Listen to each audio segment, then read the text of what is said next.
There are some people who feel that education is so far gone, it has been so infiltrated, indoctrinated, everything else, that it should be scrapped. I just have a question because I'm not entirely sure this is legal to be teaching. Is basically I describe the whole pipeline. I tell you the techniques that they use. I tell you how they hate parents. Her mother says she was required to memorize pornographic content and then recite it in front of the entire class. There's a lot of people in the academy who don't believe in the Enlightenment University. And when I say this, I mean the values of logic and reason and progress and scientific inquiry, scientific method, humane values. They don't believe in that.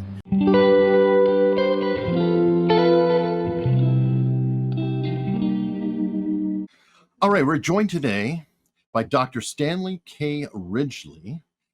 Dr. Ridgley has written a couple really good books, Explain the Left. I'm going to say Cultural Marxism. He can correct me if I'm getting it wrong. But the first book is Brutal Minds, The Dark World of Left-Wing Brainwashing in Our Universities, which is almost redundant, I think, nowadays. And then DEI Exposed, how the biggest con of the century almost toppled higher education. And that to me is kind of like Marxism going to work. How are you doing today? I'm fantastic. It's great to be here talking with you. I know you have an erudite audience, and I'm excited to share the basic message of Brutal Minds and, of course, DEI Exposed. All right. Now, Stan, from what I understand, you are a professor currently at Drexel. That's correct. I'm a professor of strategic management. I have a PhD in political science from Duke University and an international MBA from Temple University. I guess the burning question is, how are you still employed? Well, that's a question that I sometimes ask myself. My wife wonders, with her fingers crossed, if I'm going to come home with bad news. But no, I think that fundamentally, I am well-grounded in the truth, well-grounded in philosophical truth, well-grounded in what makes the university great. And the fact that what I say is indisputably true, and if I ever make a mistake, I'm quickly going to correct myself. Moreover, I never allow my politics to enter the classroom with respect to what I teach, which is strategic management, strategy, competitive advantage, entrepreneurship, and technology innovation management. My politics don't enter into that sphere because that's not where they belong. Unlike many who, say, in the English department at other universities, say at Texas A&M, who allow their politics to drive the agenda in a classroom for which they're not equipped to teach, subjects that they're not equipped to teach. They're there to teach English, they're to teach literature, and instead draft their own political opinions and agenda into the classroom and use their position in the classroom as a bully pulpit to propound this ideology. And we saw Melissa McCool at Texas A&M was basically fired, along with two senior leadership people in the English department. This is the video posted by State Representative Brian Harrison of Midlothian. I just have a question because I'm not entirely sure this is legal to be teaching. Showing the moments when a Texas A&M student challenged a professor, saying what she was teaching about gender identity in an education class is illegal. Because according to our president, there's only two genders, and he said that he would be freezing agencies' funding programs that promote gender ideology. And then we saw the president of Texas A&M have to resign because of his support of patently illegal processes and procedures at Texas A&M. So this is the world in which we live. It's turning slowly. I've survived up to this point, I think, and I think that right now we see a sea change in American higher education that I welcome wholeheartedly. And I'm going to ask you flat out, because you are working in it, and admittedly, a lot of my audience is quote unquote black-pilled. There are some people who feel that education is so far gone, it has been so infiltrated, indoctrinated, everything else, that it should be scrapped and we should go to trade schools and then maybe rebuild something new. Do we need to talk people off the ledge? Is there really hope for higher education? Half of it, all of it? What are your thoughts? Well, there is hope for higher education. I think that we don't need to scrap the whole thing, throw the baby out with the bathwater kind of thing. The basic structural foundations of American higher education are still there. They're wobbly right now, but they're still there. There's a lot of people in the academy who don't believe in the Enlightenment University. And when I say this, I mean the values of logic and reason and progress and scientific inquiry, scientific method, humane values. They don't believe in that. They believe that the university should be a crucible of indoctrination, Marxist indoctrination. I'll cite Frederick Jameson, a Marxist theorist who was at Duke when I was a graduate student at Duke. And he said this in writing as well. The purpose of the modern American university is to prepare cadres for the struggles of the future. Of course, he meant Marxist struggles of the future. That's a basic, fundamental difference between people like myself, whom I view as a son of the Enlightenment, the idea of Max Weber that the classroom should not be provide a bully pulpit for me and my personal political agenda, but should be an arena where the marketplace of ideas contend with each other. Ideas can be surfaced and discussed reasonably civilly. That's the traditional Enlightenment view of the university. Frederick Jameson's, the Marxists, the communists, the socialists, the social justice folks don't believe that. They believe that the university should be a vehicle for the indoctrination of a received truth. They use the term critical thinking a lot, but they don't want students to think critically. No. They've already done their critical thinking, and they have ascended to what they call critical consciousness. And this is where you accept the nostrums of Marxism, neo-Marxism, of the same Marxism that inspired Lenin and Stalin and Fidel and Mao, and now Paulo Freire, who is the patron saint theorist of education schools. They have already accepted, understand, they are able to peer into the contradictions of society and extract a wisdom that is denied to you, Eric, and is denied to me, because we have false consciousness, and they have ascended to critical consciousness, and it is their mission to imbue the next generation of college students with this critical consciousness, not to have them arrive at this state of critical consciousness on their own by looking at the same set of data that the professors and these bureaucrats have done. They want to imbue students with this, take a shortcut, deny students the ability to make the counter-argument, which is something that is a real problem in the modern American university, and simply accept whole cloth the nostrums of the left. And you can see this in the students. If you look at Charlie Kirk's many videos of him talking with students who come up to the microphone, these students who are of the left, and they articulate a position. I mean, I hear the bromides, the nostrums, the talking points, the stale talking points of my left-wing colleagues. This is stuff that they heard in one of their classes, and they have swallowed it. They become dupes and pawns of the left. They are successful.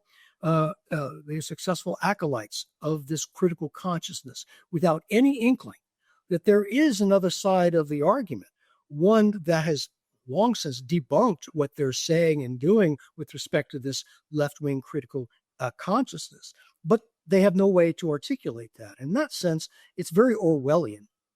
Question on this for the audience in generalized terms that we'll say are almost colloquial. Could it not be said that critical consciousness and critical constructivism, which I believe is the application of tools and means to get to critical consciousness, is in fact what we call woke? Well, yes, that's a short form of that. We talk critical consciousness. You don't want to say that. The critical constructivism. You don't want to say that. This gives you a one-syllable word that kind of captures all of this, and you can cut through the stale mantra and really dumb down your message for a lot of the folks who otherwise would go, "Huh? What? What are you talking about? I'm not signing on for that." Oh, woke. Oh, that means I'm right. And that means this collection of positions on the various issues of the day that you've given me to accept and to embrace, to internalize, that's what that means. And so being woke means you're on the right side of history, as they like to say, as if history eyes are open. Yes, well, yes, because the scales have fallen away. I think Arthur Koestler, the famous former communist in Darkness at Noon, said this. He said it in a book called The God That Failed, which is a very famous book published in, I think, 1949, 1950, which talks about the failure of communism. And he is a former communist who, when he accepted his faith into became a Communist Party member, he said, "Oh, it was like the scales had fallen from my eyes. It was like the world was exploding and everything became known to me. And I've suddenly understood what the world was all about," only to find out that he'd been lied to and that this was a soothsaying, pseudoscientific doctrine, that no matter what happened, it could be used as evidence for the doctrine. So it's almost like climate change. Anything that happens can be articulated in a way that supports this noxious theory. In the same way, Marxism, which was called soothsaying by the great Dr. Karl Popper, who's a name that I wish more students were familiar with.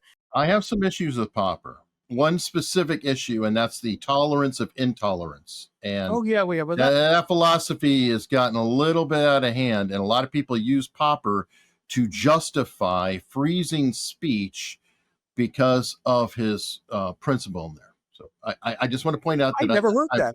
I know that Herbert Marcuse said this, the repression of repressive tolerance, but I'd never heard Popper. His main contribution is the idea of falsification, that if you are not willing to offer a set of confirmative evidence that, if seen, would disprove your theory, well, you don't have a theory. You don't have a science. You have pseudoscience and basically soothsaying. And this was how he basically deconstructed and destroyed Marxism for all time, as far as I'm concerned.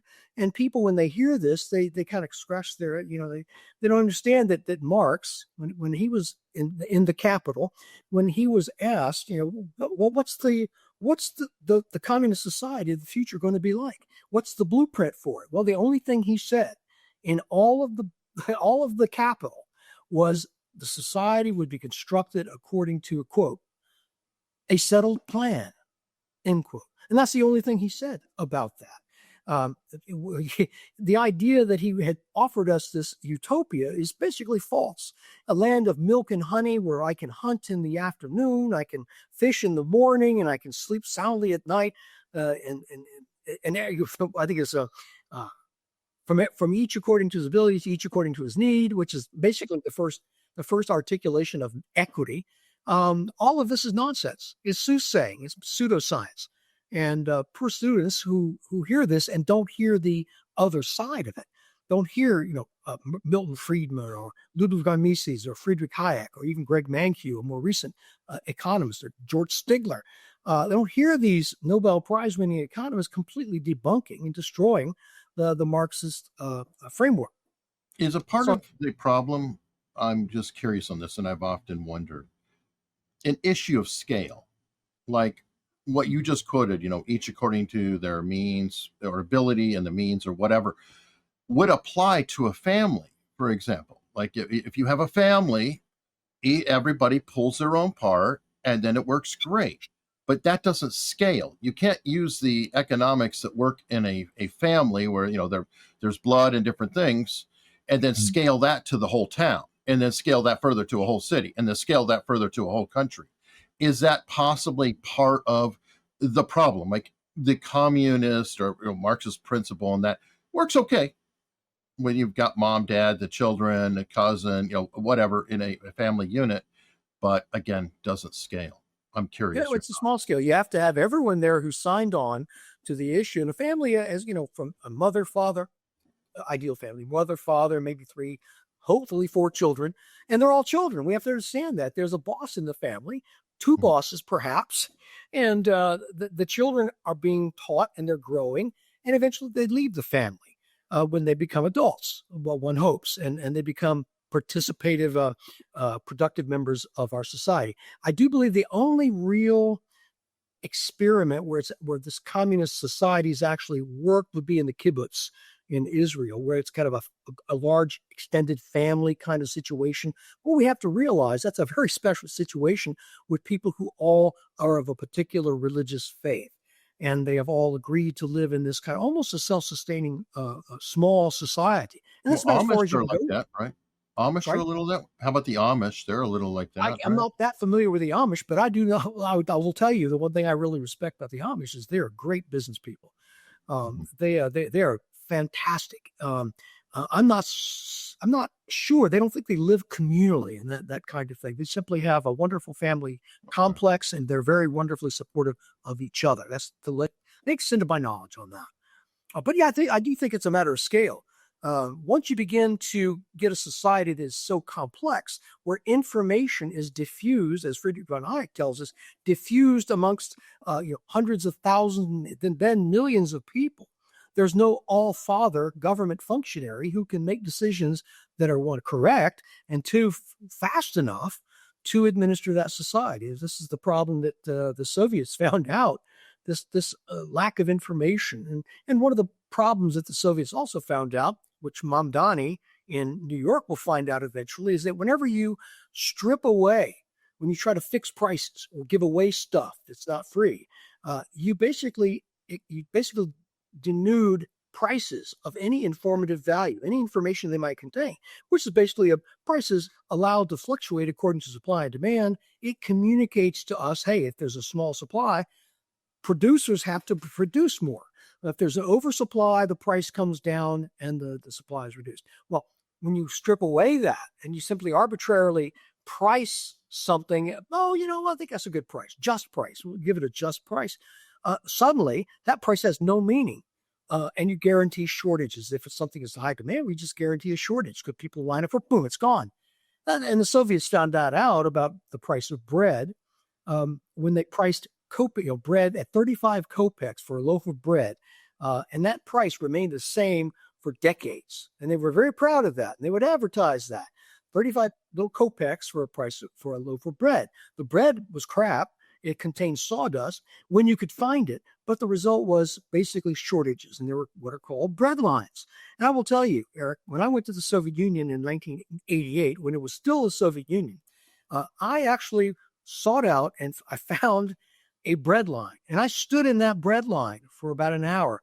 So I could say to you today that I stood in a Soviet bread line. Not really to you, but I knew that at some point that would be a useful information that I indeed experienced a Soviet bread line. It wasn't fun. It was simply standing in line and waiting for, and keeping your fingers crossed with there being any bread left. Did you get the bread? No, I did not. There's no bread left. No. Oh, okay. Well, just want to check on that. Now, to bring it back to our full bit, I'm going to throw things out there and then you can correct me as I go. But from what I understand, the line of Marxism infiltrating, it goes back to cultural Marxism and the thought that the workers were going to revolt. They're going to say, oh my God, life is so terrible. I hate everything. And they're going to revolt like you had in the Soviet Union with the Russian Revolution. And what actually happened was, especially in America, post World War II, the workers were doing great. They're making a lot of money. They're very happy, very productive. So they had to change the formula, and the communist formula was, okay,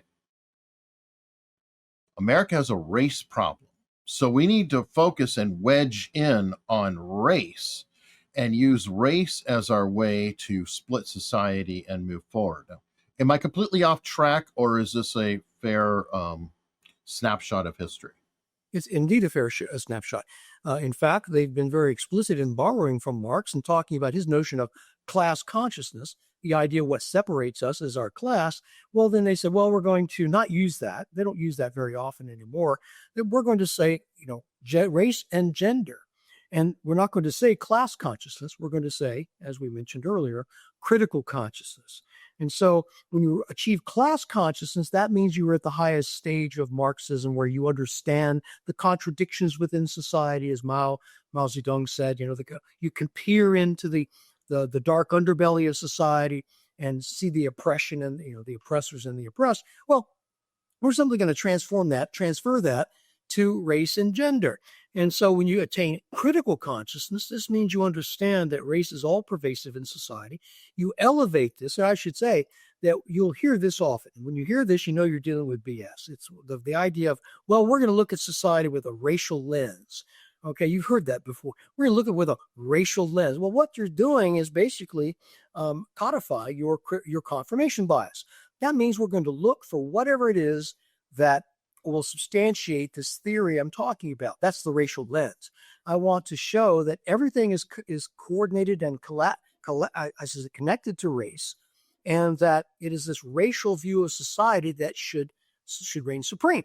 Now, that just means that this person is adopting a codification of confirmation bias using this theoretical lens. And Marx did the very same thing. He looked at society through the class lens, basically ignoring the great contributions of great movements, so great religious movements, the Crusades, the great religious movements of history. It had no place in the Marxist schema, so he simply ignored them. And then you've got today, you have the idea of we live in a white supremacist society that is irredeemable, and that there are oppressors and oppressed. This is right out of the Marxist playbook. It's nothing new. It is right out of the critical theorist, the neo-Marxist Frankfurt School, which basically created critical theory, which then created critical legal theory, which then morphed into critical race theory.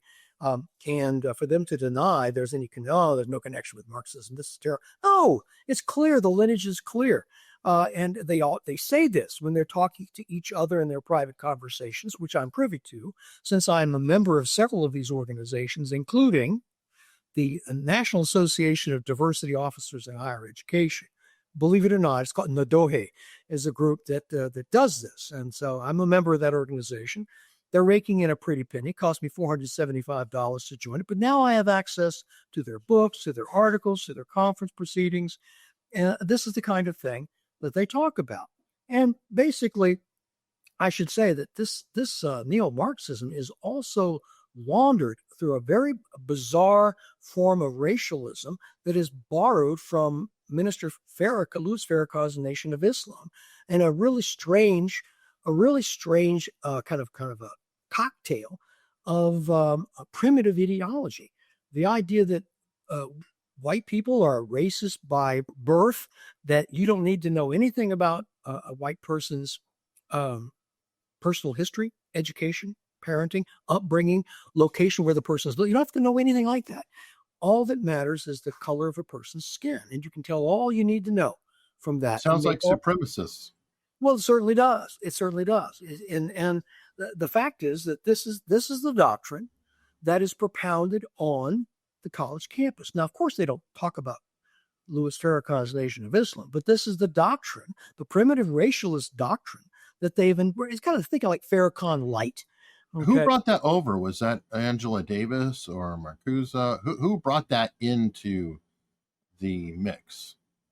Oh, you mean the racialist mix? The racialist? Yeah, the Farrakhan angle. Well, who brought it over? It's an interesting parallel. I'm just curious who brought that into. Well, the people who are the founders of critical race theory and DEI.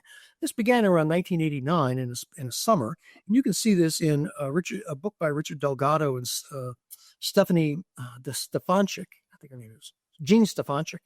Called The Basis of Critical Race Theory. So it tells you about this confab that they had, and all the founders were there. Derek Bell from Harvard University, and of course Delgado and Stefanchik, and Gloria.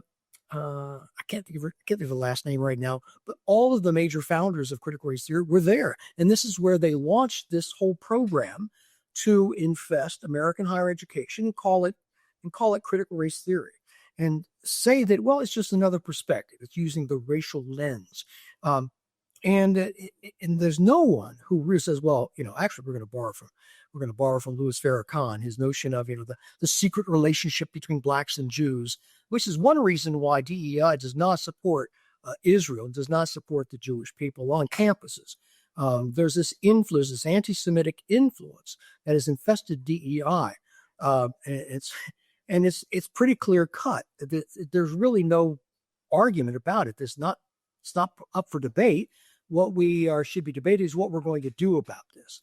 And so the idea that of this kind of radical left-wing racialist core that comes out of this philosophy of the black Muslims, which is a kind of an offshoot of Islam, which kind of explains a lot of the anti-Semitism, has kind of been imported in a kind of a modified, bowdlerized, anesthetic kind of view by just saying, well, we're just trying to teach you about race, and we're just trying to teach you about slavery. That's all this DEI is. Well, of course, it's much more than that.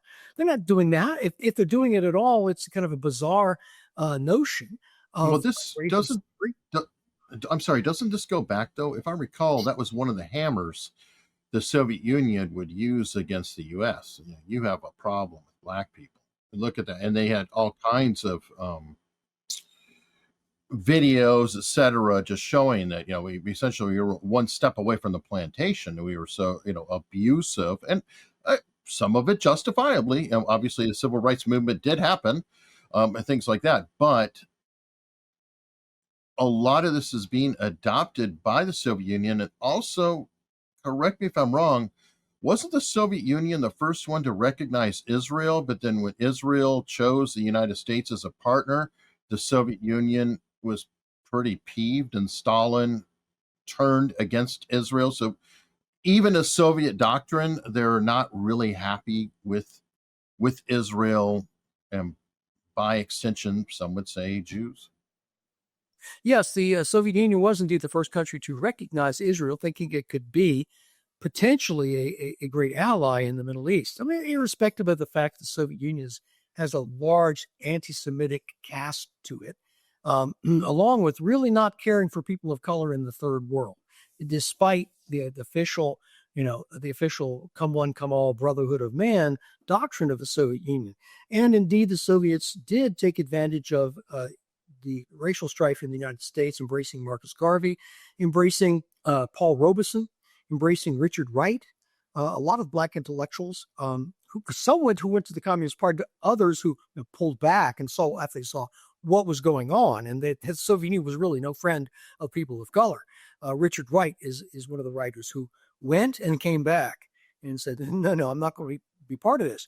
But the Soviets were always opportunistic and furthering their ideology and their exploiting the weaknesses of the United States, basically casting our own betrayal of our own ideals against us, irrespective of the fact that the United States was progressing and changing, hard though it might have been, on through the Civil Rights Act of the 1960s, on into lots of court decisions, and a really a hard reckoning with its past. Okay, I thought so, but I just wanted to tie it together, because it does seem like there is still, when we could throw around the word communist, and there's obviously communists in the Soviet Union, North Korea, China, on down the line, but they actually are incorporated, like the Soviet. These people we are talking about, from the SDS all the way through DEI, right, do have sympathies towards Soviet era communism. Or am I wrong? No, you're right. I think the idea that there are no communists on campus is absurd. There are many people on the campus, faculty, who embrace communism. They're not Alain Badiou, Jody Dean, Bruno Bastille. These are faculty members who embrace communism, and they don't apologize for it. Not socialism, not social democracy, but full-blown communism. And they have Jody Dean. I can't recall the school where she's teaching, but she is definitely a public figure. And so you'll see things by Professor Jody Dean. I advise you to look it up, and you'll find an awful lot of good stuff about communists on campus. There is a kind of a gradation or a spectrum that links all of these left-wing movements. And I think we would be negligent if we did not recognize this and trace those past. I've done this in Brutal Minds, which basically says, Dr. Ridgley, you claim that there's this indoctrination on the college campuses, but haven't we always had this leftist presence? I said, well, yes, we have. It's always been like a 6-to-1 ratio of liberals to conservatives on the college campus and the faculty. We can deal with that. We've always dealt with that. And these people have usually, by and large, been reasonable, good liberals, that kind of thing. But the bureaucracy is the incredible problem. This is what's changed on the college campuses in the last 25 years. The bureaucracy is 12-1 liberal to conservative on the college campus. And if you want to know the research that shows that, it's from Samuel Abrams of Sarah Lawrence College, whose work appeared in the Wall Street Journal about 2 years ago, detailing this, overwhelming left-wing cant. If academia was a ship, we'd be capsizing right now with all of the leftists on campus. So why is it important that the bureaucrats are overwhelmingly leftist? Well, because they are filling the positions in student-facing positions on the college campus, and they run what is called a co-curriculum. This is a co-curriculum parallel to the curriculum where I teach that is out of the purview of the faculty. These people pretend to be faculty members, and they are, to a person, imbued with this left-wing doctrine that we've been discussing. And they run these fake courses, they give fake transcripts, and they have access to students at a whole host of positions that usually come under the rubric of student affairs. And this is the book where I detail the problem with student affairs.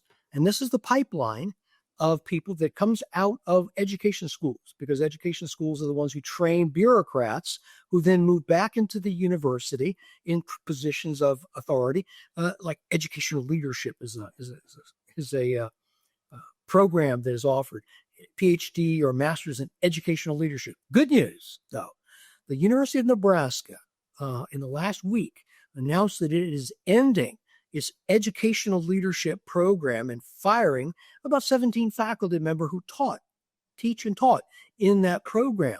And why is this important? Because they not acknowledge that this is a pipeline of into the university of bureaucrats, people who've never held a real job in their life, but are moving from the classroom into where they've earned a PhD in education of some sort, and go right back into either to become a principal or a member of a school board, or back into the university, which is what we're talking about right now. And it is these people who have populated the campuses over the last 25 years and now have ensured ideological capture of the university. So all this focus on the faculty is well and good, and I encourage it.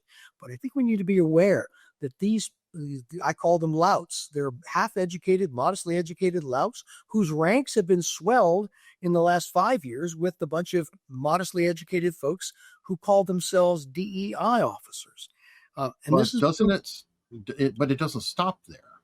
From last time I checked, Coca-Cola has programs for teaching people to be less white. You have the whole corporate infrastructure. Mm-hmm. I've been under the impression that these same individuals you're talking about not only go back into the educational system, but move into human resources, for example, in corporations. Can we explore that? Am I wrong? No, you're exactly right. And I think the human resources in business is the source of numerous problems and has been for a number of years. Part of that has to do with the fact that human resources really represents the corporation and not the individuals who might have a problem. That's been the traditional role of human resources. So we're your friend, but when you find out you have a legitimate complaint about, you find out that human resources is really representing the interests of the company. Now, that's been changing in the sense that you point out, and rightly so, that a lot of these people who learn this DEI nonsense, and they learn it online, they can learn it and get a certificate. I think the University of Pennsylvania offers an online certificate. And of course, Cornell University has been offering an online certificate in diversity, equity, and inclusion. That's worth a lot of money. You know that? That's really worth a lot. These are uneducated, modestly educated people when you think that these are the people who are now coming into businesses and trying to train business people on how to teach them about diversity, equity, and inclusion. And it's basically a cookie cutter template that is right out of, to find a point on it, Karl Marx. It's basically warmed over Marxism that has been given a new name. You're getting Louis Farrakhan's racialism, the idea that white folks are white devils, that's his terminology, who were created 6,000 years ago by the evil Dr. Yaqub. This is Nation of Islam's doctrine. And this is a modified version of this. Of course, they don't say all that, but they acknowledge and keep the rhetoric that, if you're white, you're a white devil. And some of these people talk about this, that you're born a racist and there's no way you can get around that. But if you acknowledge what I'm telling you, you accept your complicity in white supremacist culture, you accept and pledge to work the rest of your life against your flaws, well, then you can then join the family of man and become a full, competent human being. This is the message, that the nonsensical message that many corporations are finding too noxious to continue to fund, especially when finances are tight, both in higher education and in corporate America. Haven't they been using it though to, in order to keep getting investment from entities such as BlackRock that had certain guidelines? Like a corporation has to show that they're improving the world or improving things because of their product. As an example, I'm going to use Coca-Cola again, right? Okay. If Coca-Cola, for example, wanted to make the world a little better place, especially specifically dealing with their product, they could come up with things like reformulate to have less sugar, maybe more natural ingredients, or somehow make it healthier, etc. But that's hard. That's complex. But instead, they could have Diversity Day and show how responsible and how civically responsible they are, and they're really a good company because they're not doing the actual work of improving things. It's a shortcut for virtue signaling. Is that something you've observed? Well, it certainly is. In fact, it cuts right to the basics of business, the kind of business lessons we teach. It's what Coca-Cola is doing, as you described it, is trying to extend its brand equity, moving away from the product itself. And those are all great suggestions that you made, are taking the sugar out and maybe some of the coloring out and doing other things that could really enhance the health aspects of the product itself, which is what people are buying. But instead, they try to extend Coca-Cola's brand equity to say, look at us. We're moral people. We're signaling our virtue. We're doing the right thing, even though what they're doing is far from being the right thing.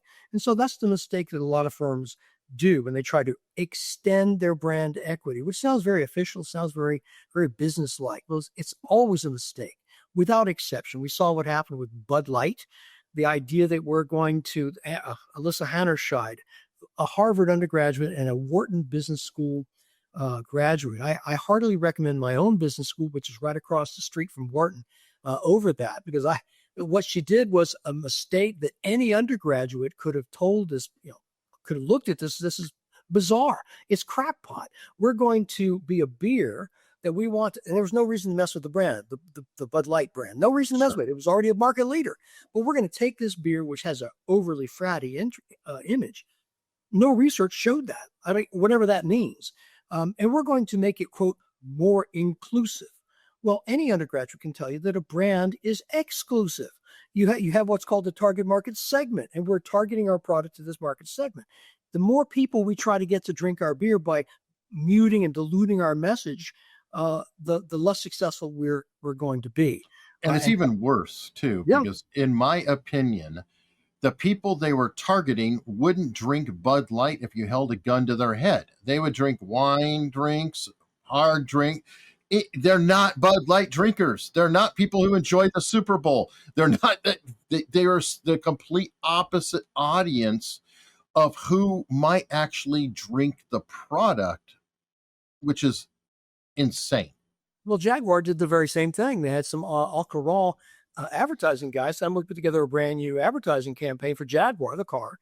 And he created an ad campaign with a bunch of freakily dressed folks that looked like Teletubbies from the 90s. And no car.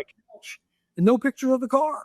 And Jaguar's sales collapsed. I think it was 2 months ago. They sold 49 cars in 1 month. Was there some pushback on that? And I just want to be fair, because I was reading that there's more to it. Yeah, the DEI is bad, what they were doing, but they also are converting from gasoline to electric, and they stopped all production for a year. So the cars technically may not have been available. I don't know if you've read that, but I do want to be they certainly fair. They weren't available for the commercial. That's for sure. Well, sure.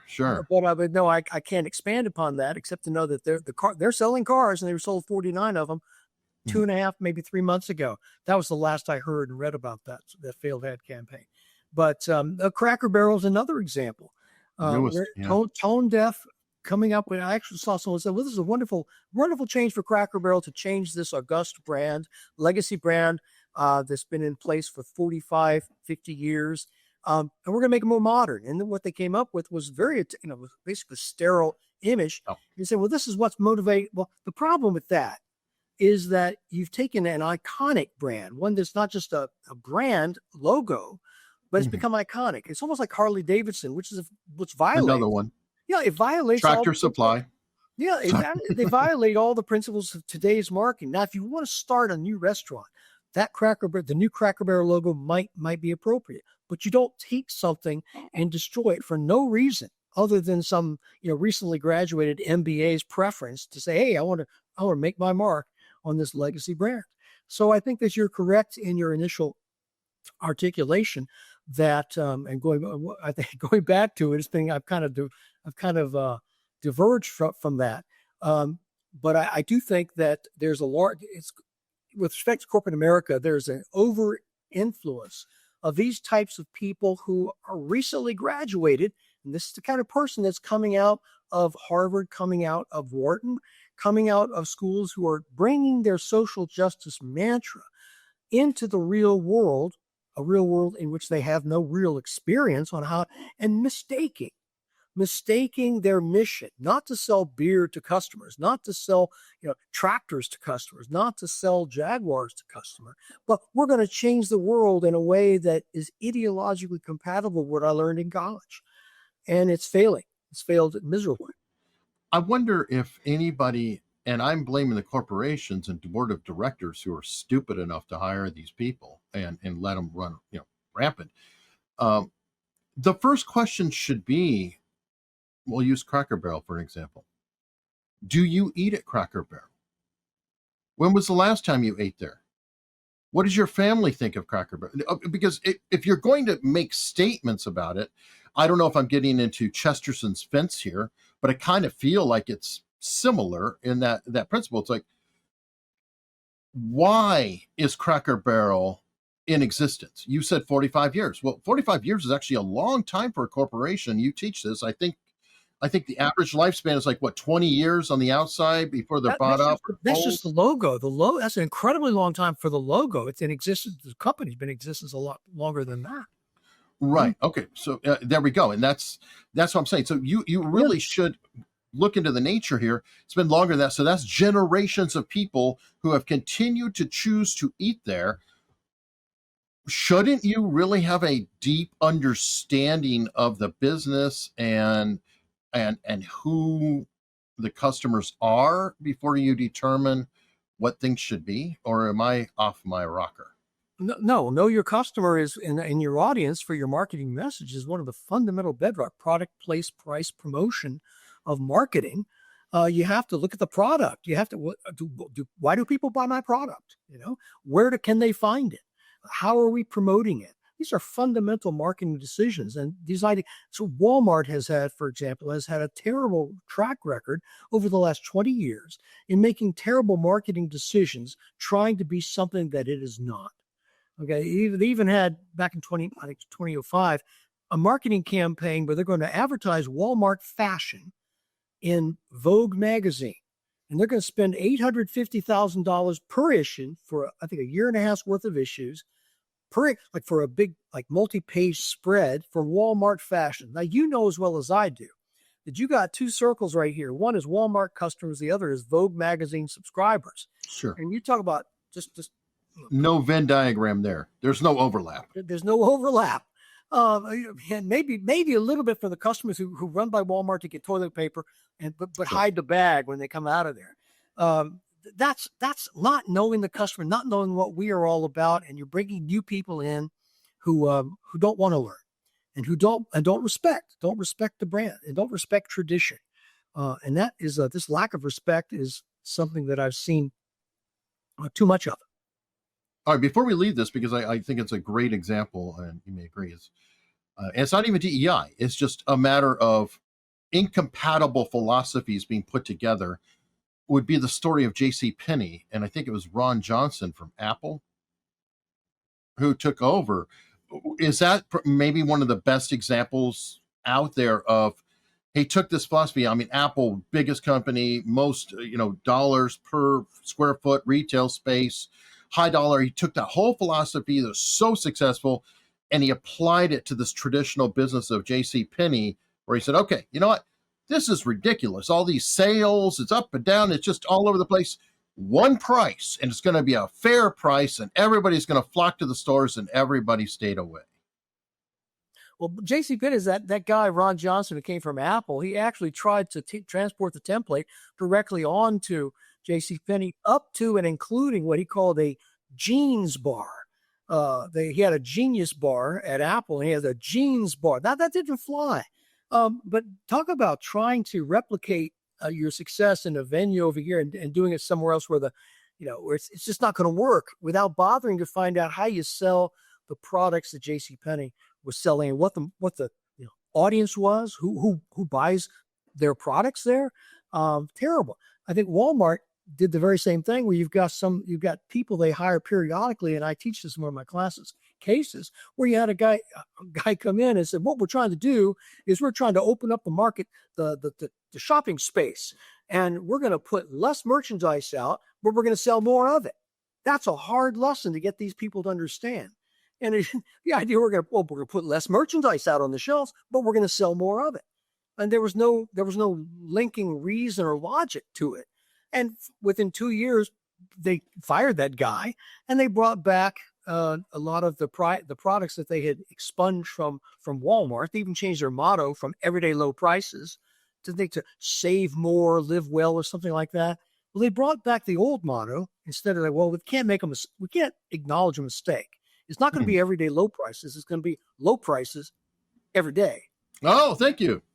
Completely different. They did that. They paid someone six figures for that change. Well, hey, HBO Max. Back to HBO Max. So, we've got geniuses that are collecting money all the time, from what I see. Now, okay, last question on that, because I just find this kind of stuff interesting. There is a place that you can open new markets, but an idea to do that would be, I don't know if it's a good one, but like McDonald's wanted to try to get into a healthier, different type of market. So they came up with Chipotle, a completely separate thing, which could succeed or fail on its own. Is that one way for a corporation to explore markets, where they create a new thing and, kind of planted a seeds and water it, and don't tie their name to it so much, just kind of invest in that for that target market? Well, choosing a different name for a different type of product to target a different market is venerable. Well, you look at Lexus, which is the luxury car that Toyota produces, and they don't really advertise this is a Toyota. And they found out they made a mistake when they went into Germany and tried to launch Lexus. One of the terms was, without any kind of research, they said, well, it's affordable luxury. Well, the Germans don't believe in affordable luxury. Luxurious means you pay a lot for it. There's no in between. Pulled out, changed the messaging, went back, and now it's very successful. The big mistake that Volkswagen made with a luxury car was that a great luxury car with an old-timey name was called the Phaeton. That's Phaeton, Phaeton. But they left the Volkswagen logo on it, and it cost about $80,000 10, 15 years ago. Now, the problem with that is it was a great car, but the problem with that is when you finally are able to step up from the Camry that you're driving or whatever it is you're driving, you're not going to buy a Volkswagen. You want to buy a BMW. You want to buy a Mercedes.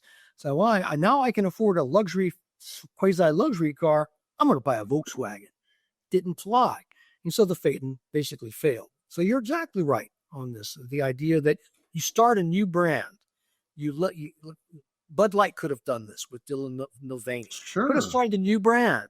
I don't know what you'd call it. We're not going to speculate. But what you do is you target the advertising to that sub-market that's not involving monster trucks and rodeos, that kind of thing. Yeah, and and other ones have done it.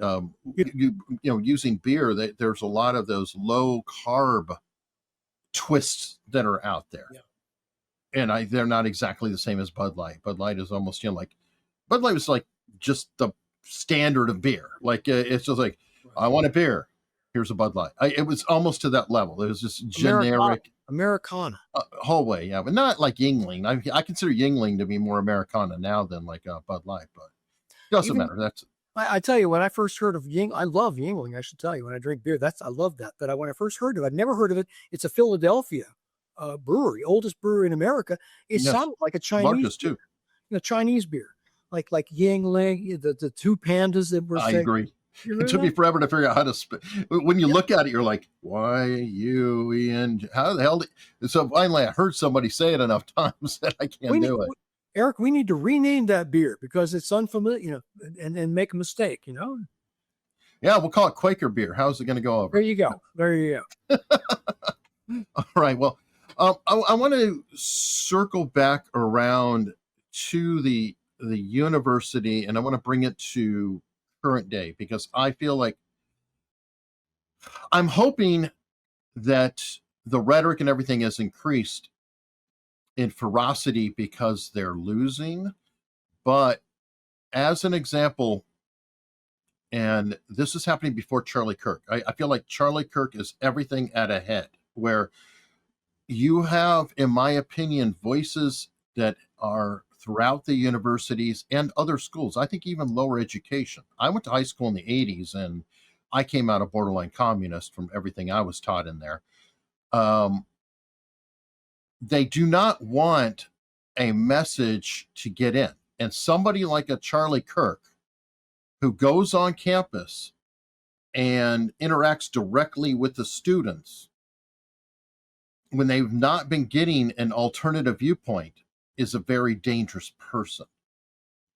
And I fear that rather than conquering his type in actual debates, they have, with like Michael Knowles, there's other people, who have harassed. They've said, oh, you can't come on here because we can't afford the security, or you have to have extortionate, a ton of money, a million ways to prevent them from speaking. And unfortunately, that, Charlie Kirk being the worst of crazy minded individuals so far down a track who wanted to silence his voice permanently.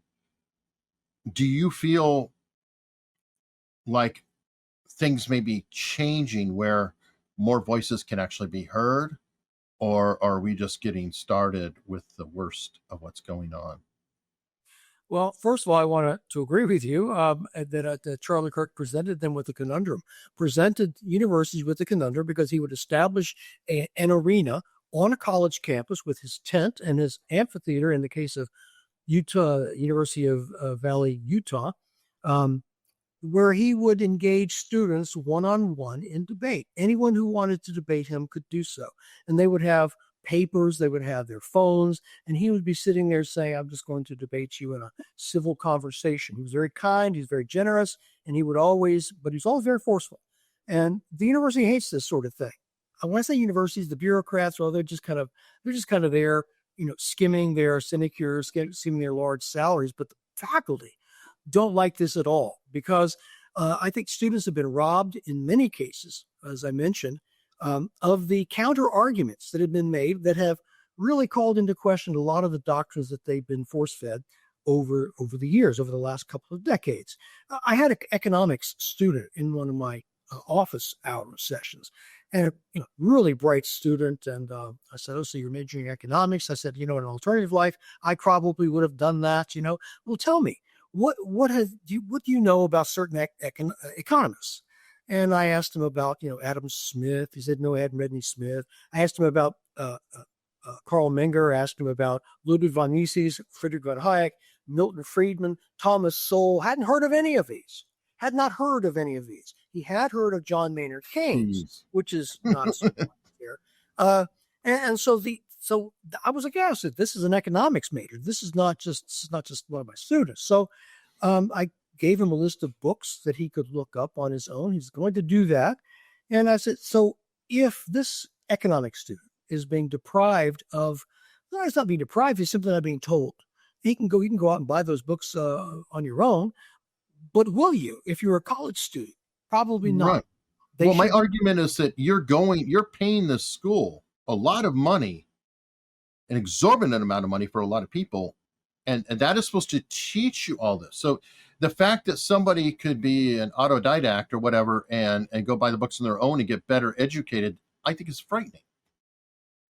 Yeah, yeah. I think that that the university is shortchanging, uh, not conducting the right kind of oversight over its faculty to allow an entire department to go without exposing these students to these types of economics thinkers. I mentioned two of them. I mentioned had Nobel Prize, won Nobel Prize. A third one, George Stigler, won a Nobel Prize as well. These are this is mainline economics, is capitalist economics. It shows you the arguments that are being made against the leftist economics, which we're hearing about all the time. So you've got Zoran Mamdani talking about socialism. You've got him making all of these claims in the real world of what we're going to give rent controlled apartments. Thomas Sowell has told us when you control rent in a city, you create slums. That's what happens. And he say we're going to have government run grocery stores. Well, it's what the Soviet Union had at its very collapse, where the stores were dimly lit, barely had anything on the shelves, because the government is simply not equipped with the acumen or the ability to keep on the shelf what needs to be on the shelf. You look at the Also, the black market was taking it out the back door. I will tell you, I participated in the Soviets' black market in Leningrad. Whenever I met two black marketeers on the street, bought some memorabilia from them. I said, hey, what? His name was Vadim Ivanov. I said, I speak Russian still. I said, how can I spend the day with you walking around pretending I'm a black marketeer like you? And he said, sure. So I did. I speak Russian. I had a beard at the time, so I looked very Russian. And I had a wonderful experience participating in the Russian Soviet black market. I can always say that. I did that. Did you bring Levi's with you? I'm sorry? Did you bring Levi's with you? Because I remember in the 80s, yes. I went to literature. I took literature totalitarianism back in high school. Weird. But in the 80s, there was a time you could fund your entire trip to the Soviet Union with like 4 pairs of Levi's. Yeah, 501. That's what they really liked. Levi 501 jeans. So I brought lots of stuff, including cartons of cigarettes, Camels and Winstons, and did an awful lot of dealing on the black market. I got a couple of things, caviar for myself, and I tried to sell it to Americans, pretending I was Russians. Learned a lot of lessons about the black market and gray market. Did some currency exchanges. The official exchange rate was 4 rubles to $1, but in Red Square, it was 80 to 90 rubles to the dollar. And the currency exchanges were being done black market quite openly. You didn't work if you weren't too, They fluctuated. Yeah, it did. So the idea that you're going to have Zoran Mamdani pursue Soviet economic policies, and he's in his early 30s. He went to Bowdoin College. He had never held a job. He's never earned an honest dollar in his life, and he's going to exert these Soviet-style socialist policies, all of which have failed. All of which are free buses. They're not free. Somebody has got to pay these drivers to drive the buses. Healthcare is not free. Someone has to pay the doctors. Someone has to pay the nurses. Someone has to keep the schedule, which is always backed up. If you want a socialist style, I also should tell you, I participated in the Soviet medical system as well by going in because I said I had some sniffles and I wanted to experience that. And so I've experienced the Soviet-style socialistic economy, and it doesn't work. Maybe it worked to achieve what it wanted to achieve, which is to keep the people from rebelling overtly and kept the basic level of subsistence, but it did not work to create prosperity for the entire population, which is what capitalism does, and which is what I'm hoping that young people will eventually find out for themselves. I certainly provide a reading list for anyone who asks me with regard to what are some of the economic and social and political principles on which the United States is founded. If you ask them this, any young person today, they can't really tell you. They can't tell you. They'll say something about freedom of speech, Jimmy Kimmel, and that's about it. Well, I wouldn't go to him for economics, at least not in terms of a profitable show. All right. I always like to wrap up with one question. I feel like we've covered a lot of varied ground in this, but what is one question that I should have asked you, but I neglected to? Well, You say, Dr. Ridgley, that there's this system of indoctrination. Can you describe what it is? How it is there a hierarchy, or is there a mechanism? Is there a pipeline for these students? Can you identify the people, the processes and procedures in the schools that do this sort of thing? And if so, what is it?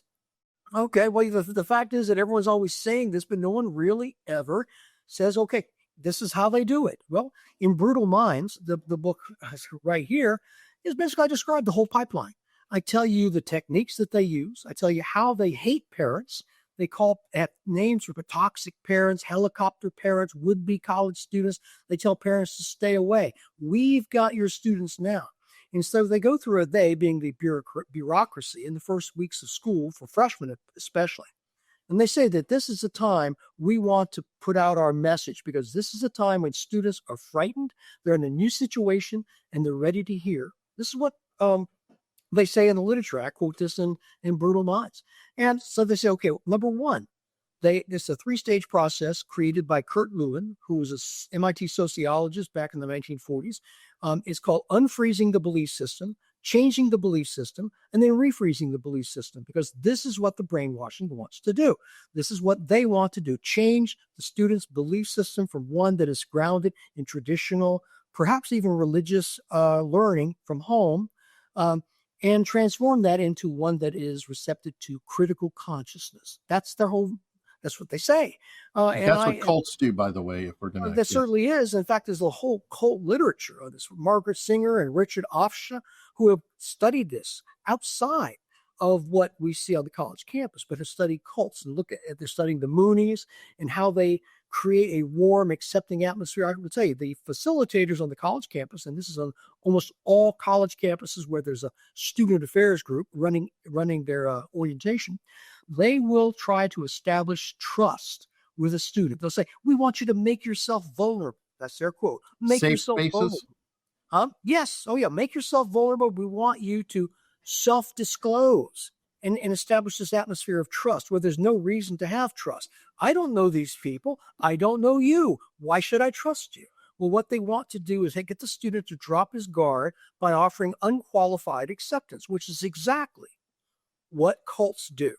Offering, all your jokes are funny, your clothing is wonderful, you have such a sense of style, all your singing voice, it's so amazing. And the students come out of I've never felt so accepted in all my life, even at home, where parents have to occasionally steer kids in the right direction, discipline them. And then comes the belief system changing. There's the attack on self. Communists believe in their re-education programs, I'm talking about Communist China, attack the person's sense of self, the idea of identity, attack that person relentlessly. Well, this is what they do in these college sessions. There are classes. I'll give you a name. Sherry K. Watt at the University of Iowa runs programs that do this very thing. She says, we want to attack the student's sense of self, create a sense of vertigo to make them more receptive to our social justice message. They're doing it. There's no debate about this. I'll give you the book, one of the many books that they use. It's been out in 4 editions since 1997. The last one came out in 2023.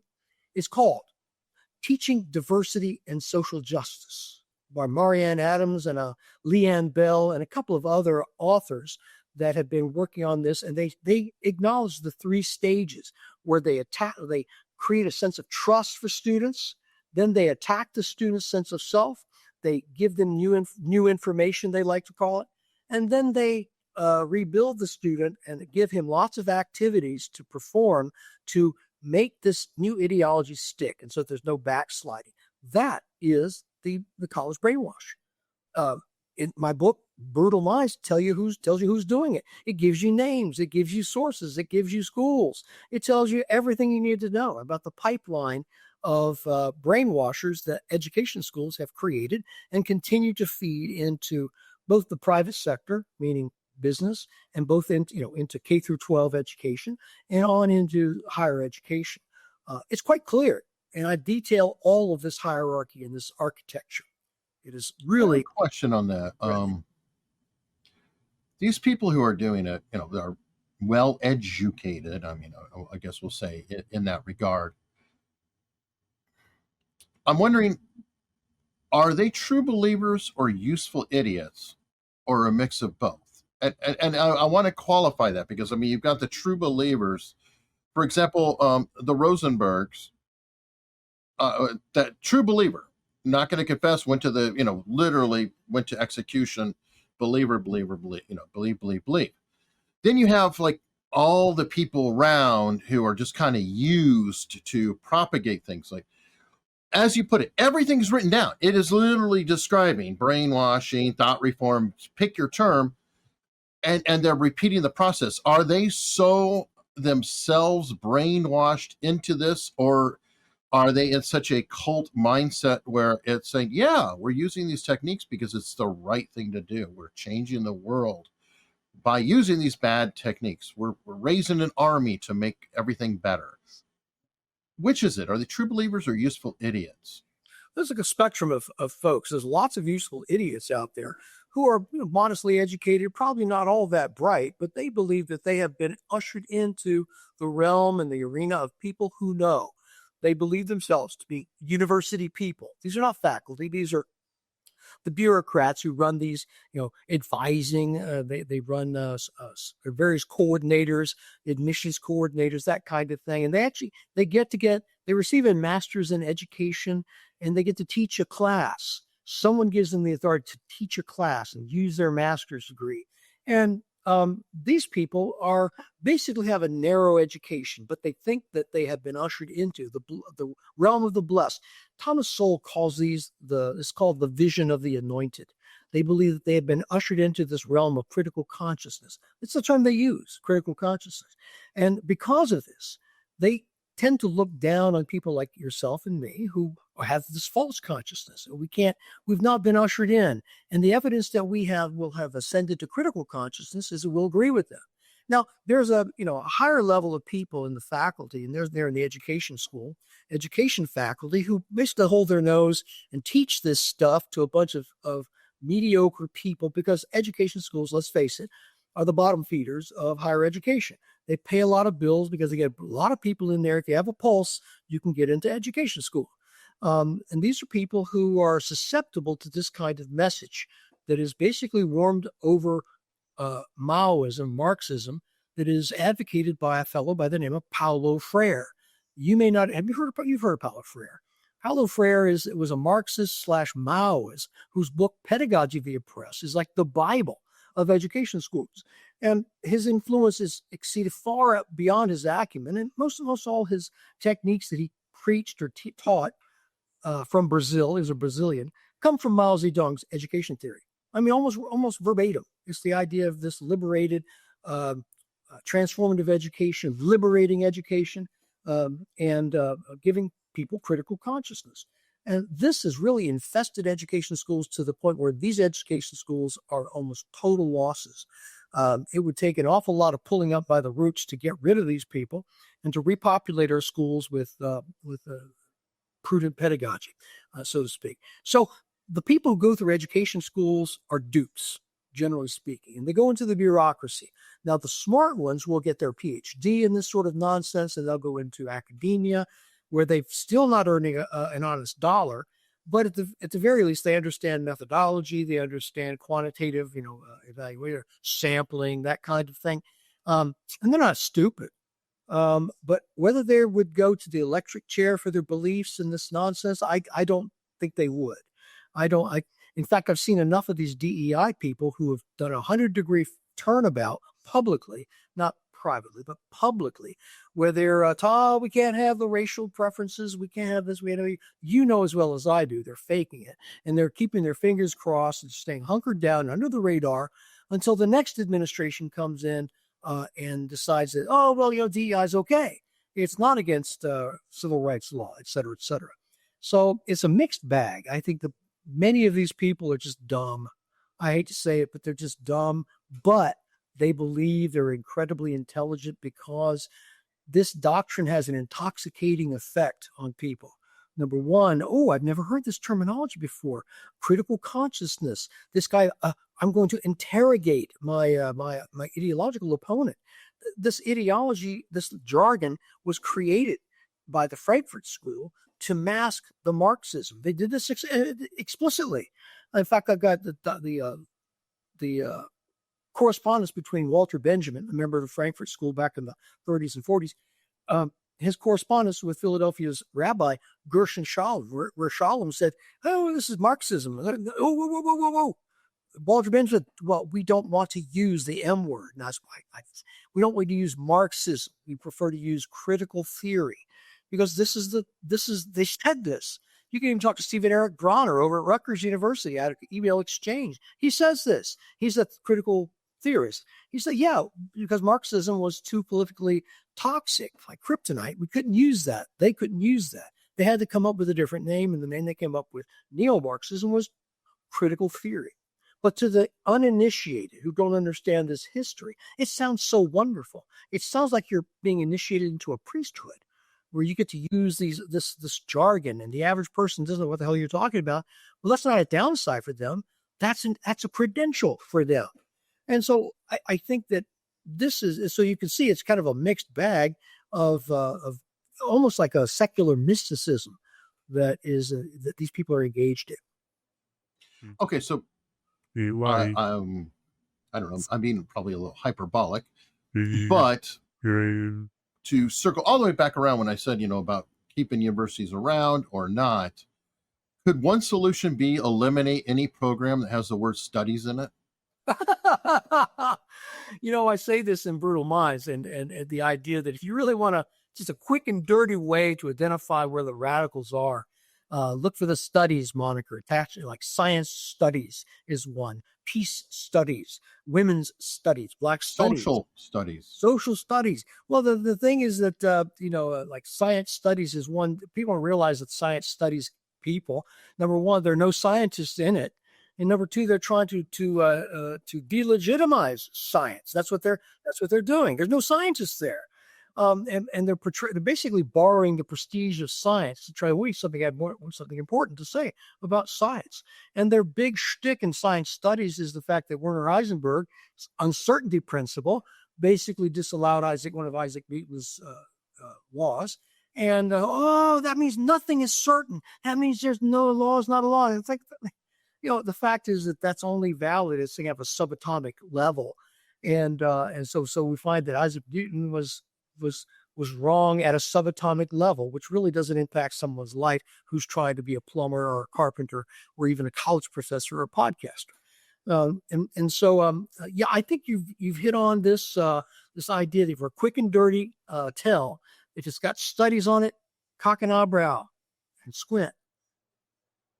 No, I'm like I said, I'm being semi-hyperbolic. But a lot of it is where I'm saying if we trimmed it off, it could really narrow things around. I think that obviously STEM is of value, and I also am a little softer because some people are saying, yeah, get that A out of there for STEAM. I'm like, no, there is some value in art and music because a lot of scientists in the past, et cetera, they, when they were in Alamogordo, White Sands and stuff, they would play instruments at night. I mean, there's a lot of mathematical things tied to music, whatever. But I just feel like something has to be done. And a lot of people's students, how much do you think has been spent in terms of student loans on degrees that have the word studies in them and result in people graduating to work at Starbucks? And I'm not trying to be cruel. I'm being serious. Well, you took my example, the young lady with the septum ring, the young man with the septum ring, your barista at Starbucks, writing nasty messages on your cup because you don't look right. I think you've hit on something here and the idea, the only people making money off of gender studies are the people teaching gender studies, and they're laughing all the way to the bank. These are people like Judith Butler and Wendy Brown and a host of others who followed along in their footsteps, teaching gender studies. And the folks who teach English classes who decide to integrate gender studies or various other women's studies into their classes to try to, utilize that opportunity to talk about their personal enthusiasms rather than what they were hired to do, which is the problem at Texas A&M. And people were fired because they were using that time to teach this nonsense, LGBTQ agenda, in an English lit class. And so I think that the idea that I had no idea how much money. That'd be a wonderful study to say how many degrees were offered. You could calculate this kind of a rough estimate of how many degrees in a particular field were offered, and how much that. Well, they do research at that. I mean, what the average salary of somebody Yeah. who has X degree is now. Yeah. I would argue that it's not representative, because the only jobs from what I've seen are either corporate departments or being professors, which Mm. can be a decent amount of money. Right. And then the rest of the people, I'd argue, are unemployed.